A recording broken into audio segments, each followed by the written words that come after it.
Well, the Democrat infighting continues. Vermont Senator Bernie Sanders showed up to Senate Minority Leader Chuck Schumer's press conference today and totally hijacked it by screaming into the crowd that the party is divided. Watch.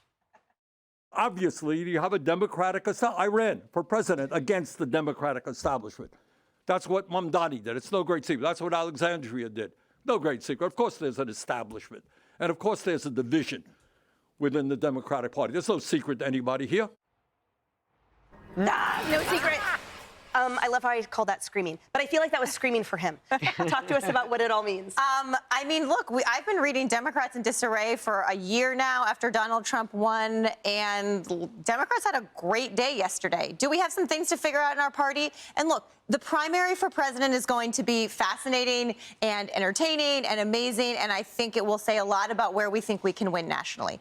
But a couple of things, you know, Bernie Sanders is not the future of the Democratic Party. One of the things that's interesting about Mamdani, also about AOC and some of these events she's been doing, they get a lot of enthusiasm, right? People talk about Democrats not being excited. We were very enthusiastic yesterday, and we have to find a candidate, moderate, progressive, whatever, who has that, right? Trump got people very excited to vote for him. Who is that on our side? Is it Wes Moore? Is it Gavin Newsom, who also had a big victory yesterday with Prop 50, I should mention? Is it Josh Shapiro? Who is it? But I will say, I am cautiously optimistic heading into the midterms and then, of course, the next presidential. Democrats are fired up right now. We may have a lot of different parts of our party, but we brought them all together yesterday to have historic, huge margins of victory. It's a good first sign. For you. Yeah. All right. Yes. Guys, I let's play couldn't have another asked for side. more. Here is the moment that Sanders walked up and reporters started asking him questions. Watch. Are you going to ask him a question? No. Are you joining him for the question? You just want to hear him out? Do you want to tell us what you think about last night? Take the podium until he gets here? Am I invited to take the podium? I mean,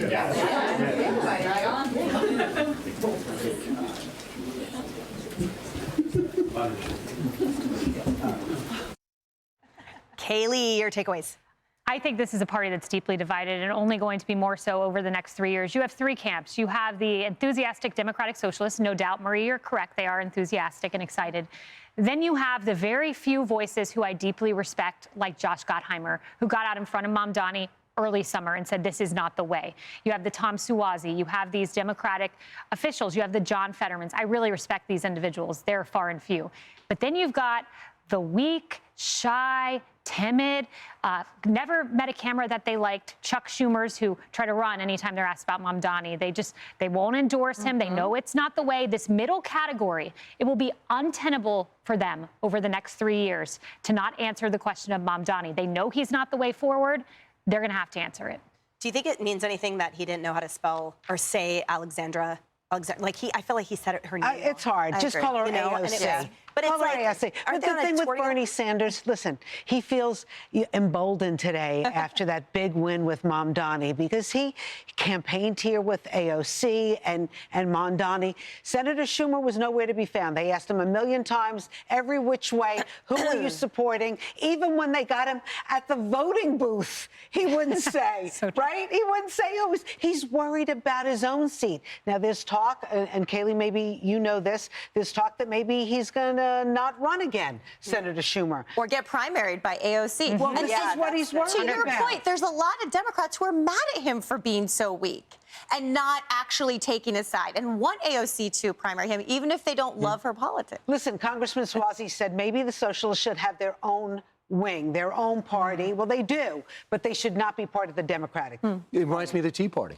It reminds me of the Tea Party with Republicans. You'd have like Mitch McConnell say, I don't know what these guys are talking about. The Freedom Caucus was causing John Boehner to basically retire. So it's not unusual in the American public to do that. And for a while, they had to find their equilibrium, and Donald Trump solved all their problems. I would say this. Bernie Sanders reminded me of a person that got screwed out of 2 nominations.